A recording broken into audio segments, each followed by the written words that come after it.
Peter Delpenny here with USA Women's captain Sindhu Sriharsha and Disha Dhingra after a 64-run loss to Thailand in the warm-up match here in Abu Dhabi ahead of the start of the qualifier in 2 days' time.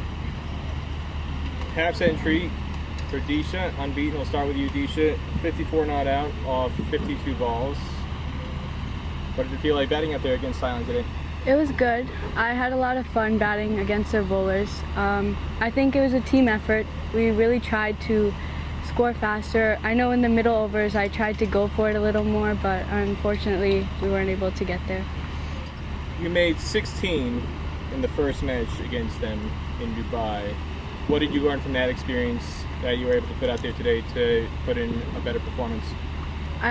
For me personally, I had more intent during the middle overs when I was batting. I watched the field more, so I realized more gaps were there, so I just went for them. Sindhu, watching from the outside, how would you evaluate how the team performed in the batting department first? Oh, definitely better than the last time. We were 10 for 4, and this time we were 104 with 5 or 4 down. 5 down. So I think we're learning every game. I think we're getting better. The running between has been better. The intent has been better. I think we're definitely learning. These are amazing pitches, amazing grounds. So there's a lot of value for the shots in this grounds. So I think we're getting used to knowing and getting smarter at how to get runs. Intent has been a constant theme. It's been a word that you've used throughout the entire tour so far. And I don't think anybody could dispute the intent from who was watching here today. One thing I would bring up, though, that has been an issue historically, not just this tour, but throughout, is the placement. I don't think I saw a single shot that was defended outside the power play, but there were an awful lot of balls where batters were hitting it straight to field, in particular the ball. She was timing the ball outstanding, but it seemed like she was constantly picking out fielders in the ring, and that's been an issue, again, throughout the tour at times.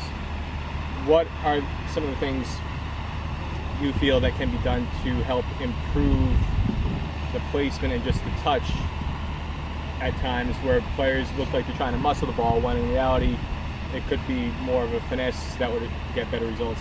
Yeah, definitely. I mean, we all know what Snix is capable of, and when she's in her form, she can take any team apart. But I think what we need to get smarter about is getting more singles, being able to use our wrist a little bit more, hitting to the left and right of the fielder, being more intent in our running between as well, not just hitting the ball, but being able to drop in runs, getting smarter at how to get runs as singles, and just rotating the strike itself. I think that is something that we'll have to go back and look at and how we can improve in the coming games. Disha, I'll go back to you. Looking over your innings, there were not an awful lot of dot balls, and you never had more than 2 in a row in any sequence. For you, why did you feel you were able to be so successful in terms of doing a good job in that regard, rotating the strike and just being able to constantly score, even if it wasn't necessarily boundaries? For me, I used my wrist a lot when the ball was on the stumps. So instead of hitting it straight to mid-off or mid-on, I would just hit to the left or the right of them. They made 168 for 5, and it looked like, again, because it was a warm-up game, you were just rotating your bowlers, basically gave everybody 2 overs to bowl, with the exception of PT Kadala. She bowled 3 at the very end. But it was more of a atmosphere of trying to give everybody an opportunity to just get some experience and get some fine-tuning done. In terms of the fielding output in that regard, how would you evaluate how the team performed? Yeah, I think it was just tougher conditions in terms of I was just giving them 2 overs. They're not getting enough time for them to settle down.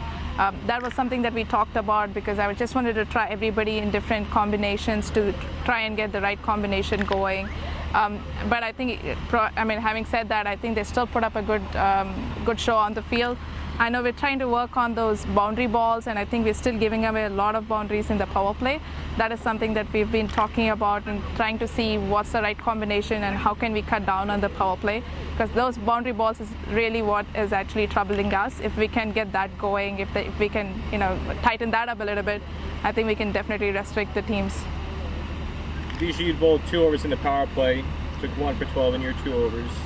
Compared to how you batted out there, and you said it was a good wicket, how did you feel it was in terms of a bowler and being able to get a response out of the wicket? It was a good pitch for the batters, so I was just trying to keep it good length on the stumps. If they wanted to drive me down the ground, me and Sins talked and we made sure we had protection for them. I can add a little bit. I think I don't think I prepared Disha enough, to get her in the power play, but it was just one of those instincts. I felt like, I need to use Disha and see what she can do in the power play, and she was brilliant. I just passed on the ball and I said, you got to bowl right now, and she was brilliant. And I definitely, we discussed about keeping it simple and keeping it just on the wicket and making them get runs in front of the wicket, because that's where we can basically have fielders and protection. So Disha did that extremely well. The last match, you obviously didn't take any wickets against them, but that was in chase. Batting first, you got 5 wickets.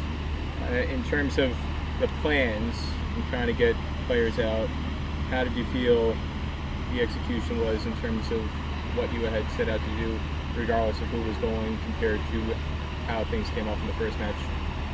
Definitely better. We did a lot of analysis on how the Thailand goes about getting their runs. They're a lot more risky. They use their crease a little more, and we discussed about that, and we tried to tell the bowlers to just keep up and be simple and boring, and let's see what they can do. I think we discussed a lot about how they use their crease, and that's something that we took as batters as well, like how we can use our crease, looking at them and getting runs. So I think Thailand is very good at that, and we're learning from them as well. But I think overall the bowling did look better, only because the score might not show it, but because we were just trying to get everybody an opportunity to bowl 2 overs. We could have restricted them if we were giving 4 overs to everyone. But I mean, this is a warm-up game, and we did the best, and we definitely did check off a lot of boxes and what we wanted to get out of this warm-up game. In terms of overall expectations, you said it earlier in the tour, this is a better team. It's a younger team, but more energy, better talent. There's still a gap between some of the teams above you, but you proved, beating UAE, a 14th ranked team, that you're capable of doing it. Realistically, what are the team's goals, targets, expectations in terms of what you feel you can achieve when the tournament starts on Sunday? I mean, every team is going to go out there to wanting to qualify for the World Cup. We definitely think we have really good chance against Scotland. They are probably ranked 15, right below UAE. So we have really good chance against Scotland. We're definitely taking one game at a time. We're going to go out there for a win, and every game we're going to go put in the best efforts that we can. Anything else either one of you wants to say about it today? Disha, come on. The first 50, how does it feel? Obviously it feels great. I just tried to enjoy myself out there. So being able to do it in front of your dad and hear him constantly, you can pick out his voice. Yeah. I can pick it out, you can pick it out. I'm pretty sure anybody in the US squad could pick out his voice. Play proper, play proper. You hear him shouting that out. Yeah. Constantly. Proper shot. What is it like to have him on tour and have him give you that encouragement? it feels great, actually. It's good to know that he's there watching me and like looking out for me while I'm batting. So it's nice. I don't want to get in trouble by leaving your mom. Your mom's here too. Yeah. She's supporting you too. A little bit more reserved. Yeah. But having both your parents, what is that like for you? It's really great. I know they're always by my side and will always be there for me no matter what. So. Sindhu, anything else you want to say? Well, I mean, we're enjoying ourselves. We love each other's success. We, enjoy each other's success. We're bonding as a team. I'm definitely enjoying my time with the youngsters around me, and I'm feeling younger as well. So we're going to go out there on the 18th and enjoy ourselves. Whatever the results is, we're definitely going to keep our heads high and look for the support from all of the USA community. So we're just like happy to be here, and we'll do our best.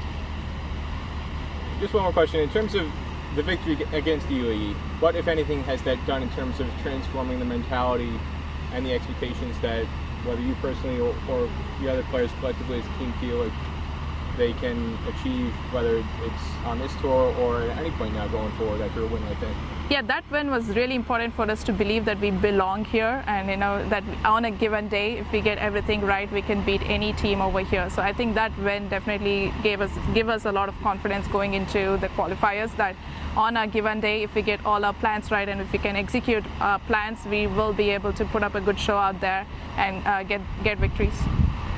All right, Disha Dhingra, for the half century playing USC captain Sindhu Sriharsha. Thank you again. Thanks, Peter.